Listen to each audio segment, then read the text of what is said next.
pada agama.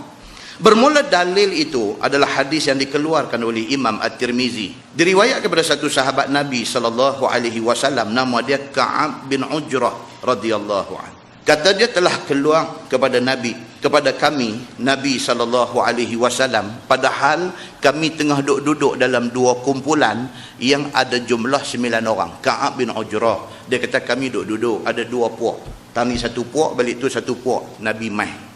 Satu kumpulan itu 5 orang, satu kumpulan 4 orang. Ni ada 2 geng, satu 5 orang, satu 4 orang. Satu daripada 2 kumpulan itu Arab dan satu lagi Ajam. Dia kata hak duduk dalam geng ni orang Arab, hak balik ni bukan orang Arab, duduk sembang. Nabi keluar mai. Bila dilihat Nabi SAW kami duduk dalam kumpulan itu, lalu sabda Nabi, faqala isma'u hal sami'tum innahu sayakunu ba'di umara faman dakhala alaihim fasaddaqahum bikazbihim wa a'anahum ala zulmihim falaysa minni wa lastu minhu wa laysa biwaridin ala al-haud. Sabda Nabi SAW, dengarlah sekalian kamu akan kalamku ini. Nabi keluar mai dekat depa ni, balik ni 5 orang, balik ni 4 orang. Nabi pergi berdiri tengah-tengah, Nabi kata dekat depa, isma'u. Ni, Nabi kata dengar ni, apa aku nak kata ni. Hal sami'tum, Nabi kata hampa dengar dah ni. Makna kata penting dah hak Nabi nak abang ni? Penting. Mula-mula Nabi kata isma'u, Nabi kata dengar, ni aku nak abang satu benda. Hal sami'tum, hampa dengar dah? Nabi nak make sure tak ada yang tidak. Nabi nak abang, kata benda hak Nabi nak abang saat lagi itu penting, kena bagi perhatian. Maka jawab mereka itu, kami dengar dan kami taat ya Rasulullah. Oh, mereka kata kami dengar dan kami janji apa juga yang Tuan abang kami akan taat. Sabda Nabi SAW, adakah mendengar sekalian kamu akan kalamku ini? Jawab mereka, kami dengar dan kami akan junjung ya Rasulullah. Sabda Nabi, bahawa sesungguhnya kelak akan jadi kemudian daripada wafat aku, ganti orang yang mengkepalai orang Islam itu ialah raja-raja yang beradat, yang berperangai mereka itu menyamun kerjanya. Nabi abang di depan 9 orang ni. Nabi kata dengar baik-baik ni aku nak abang kat hamba. Nabi kata selepas wafat aku esok ni, kendian hari esok ni, orang yang nak mai jadi ketua, nak jaga hampa ni, penyamun. Dia kata, weh kasar hadis ni, patut baca tak patut baca ni? Kasar ni. Nabi kata lagu tu. Nabi kata baik-baik, selepas wafat aku esok-esok ni, orang hak naik pegang amanah menjadi ketua yang menjaga orang-orang Islam ini, sebahagian daripada mereka ni beradat mereka itu penyamun. Nabi kata mereka ni nanti jadi penyamun, berebut nak pegang jawatan ni pasal apa? Pasal nak samun kekayaan negara. Berebut nak pegang jawatan ni bukan nak berkhidmat kepada masyarakat, berebut ni pasal nak kaya. Alhamdulillah tak jadi lagi di Malaysia ni. Yang tu patut kita bersyukur. Ni hak Nabi sebut 1400 tahun dulu ni, Nabi sebut ni, alhamdulillah tak jadi lagi kat kita lah ni. Yakni siapa gagah daripada orang Islam itu dan berkuasa ia memerintah, naik dia dengan sendirinya jadi raja dan memerintah semua orang dengan suka hatinya sendiri sahaja. Nabi kata esok ni pemimpin hak nak naik esok-esok ni, lepas aku tak ada esok ni, depa naik dapat kuasa, dia membujuk lalu melentang patah. Seram baca hadis ni. Maka tidak dengan kesukaan orang besar dan pahlawan muslimin dan sekalian rakyat menaikkan akan mereka itu, mengaku akan dia pemimpin dengan pilih mereka itu, maka apabila telah naik seorang itu menjadi raja dengan yang demikian itu, maka sudahlah keluar dia daripada jalan syarak. Dia dilantik oleh rakyat yang memilih dia. Bila dia naik, dia langgar habis agama ni semua.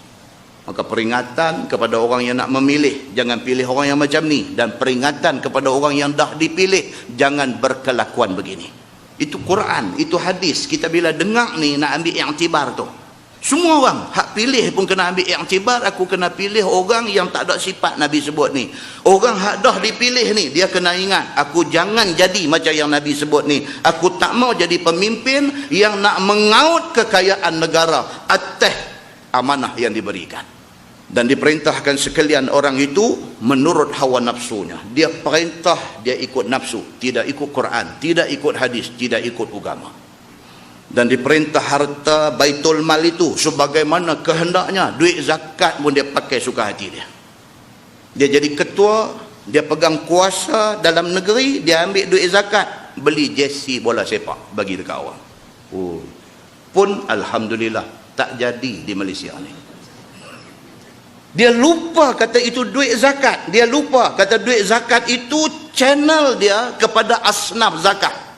Dia lupa Quran sudah bagi tahu innamas sadaqat lil fuqara wal masakin. Dah bagi tahu satu-satu asnaf tu. Dia lupa termasukkah jersey bola di dalam asnaf itu. Muslimin dan muslimat yang dirahmati Allah sekalian. Maka tidak menurut sebagaimana hukum syarak itu. Maka siapa masuk atas mereka itu, yakni pi balik kepada pemimpin yang seperti itu, duduk bercampur dengan mereka di dalam majlis mereka itu, serta membenarkan akan segala karut-karut mereka itu yang keluar daripada jalan syarak itu, maka tidaklah diterangkan salahnya. Dia masuk pi bukan nak terang benda-benda betul, suruh apa betul tak, benda salah suruh apa betul, dan tidak ditunjukkan jalan hukum Allah dan Rasul kepada mereka itu. Bahkan ditulung akan perkara, akan segala raja yang demikian itu atas berbuat zalim diri mereka itu. Dia masuk pi bukan nak bawa kebaikan kepada orang tu tak, dia masuk pi menganjurkan lagi karut mereka itu. Yang ini dicarikan dan ditunjukkan jalan helah yang dikatakan harus pada syarak, mengerjakan apa yang berbetulan dan bertentangan dengan hawa nafsu raja besar yang demikian itu. Bukan dia pinak habak kata benda ni haram pasal ini Quran, ini hadis kata haram. Tak, dia masuk pi, orang besar kata dekat dia, ni saya nak buat benda ni, hang pi cari dalil kata boleh. Dia pergi jadi lugu tu. Sepatutnya dia masuk pergi kena habang, benda ni tak boleh buat. Dia kata, bos, benda ni tak boleh buat. Pasal apa? Quran tak bagi buat. Benda ni tak boleh buat. Pasal hadis kata tak boleh buat. Tak, dia masuk pergi, bos dia kata kat dia, ni saya nak buat benda ni. Saya tak mau dengar ni haram-haram semua. Hang pergi cari dalil kata boleh. Balik buka kitab sampai terbalik kuang duk cari ni. Nak bagi boleh apa yang kau tu mahu. Jahanam orang yang macam ni. Muslimin dan muslimat yang dirahmati Allah. Maka bukanlah orang yang pergi balik kepada raja dengan yang demikian itu daripada orang yang mengikut jalan aku. Nabi kata kalau mereka ni dapat peluang duk bercampur dengan orang besar, mereka tidak nasihat orang besar bagi jadi elok, sebaliknya mereka pergi duk sokong karut yang orang besar ni duk buat, mereka ni bukan orang yang mengikut jalan aku. Nabi kata. Dan tiada ia datang minum di telaga aku pada hari akhirat esok, minum yang boleh menghilangkan dahaga. Nabi SAW kata apa? Akibat yang akan menimpa orang ini ialah apa? Esok di hari akhirat dia ada satu haud, satu telaga Nabi. Orang yang macam ni, Nabi kata jangan dekat dengan telaga aku. Nabi marah. Macam satu mak, satu ayah yang marah dekat anak yang derhaka ni. Dia kata kalau hang nak buat lagu hang mau, hang tak mau dengar apa yang mak dengan ayah kata, jangan mai pijak dah rumah aku. Lebih kurang macam tu. Nabi kata siapa yang masa di atas dunia ada akses, boleh masuk kepada orang besar-besar, dia tidak masuk untuk beri nasihat agama, sebaliknya dia masuk piduk sokong karut mereka tu, esok di hari akhirat Nabi kata jangan hampir dengan telaga aku. Muslimin dan muslimat yang dirahmati Allah sekalian, hati-hati jangan kita tergolong dalam golongan itu.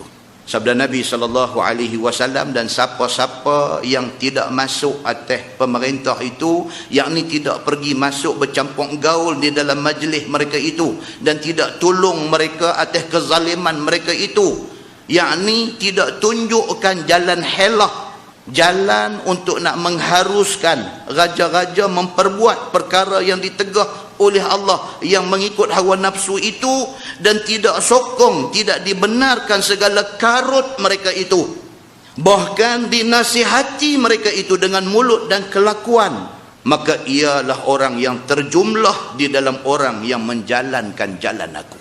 Nabi kata siapa yang kalau dia boleh pergi masuk jumpa orang besar-besar ni, dia masuk, dia bercakap agama, dia selamat, dia boleh pergi telaga aku. Siapa yang kalau dia masuk, dia pergi tegur apa tak elok yang dibuat oleh pemerintah ni, dia dapat mai minum air telaga aku. Siapa yang apabila pemerintah buat karut, dia tidak pergi campur dengan karut itu, dia boleh masuk minum air telaga aku. Tapi siapa yang tak buat macam tu, jadi macam golongan tadi, jangan hampir dengan telaga aku. Kata At-Tirmizi, ini hadis sahih lagi gharib. tiada kami ketahui akan dia akan hadis ini melainkan daripada ini wajah.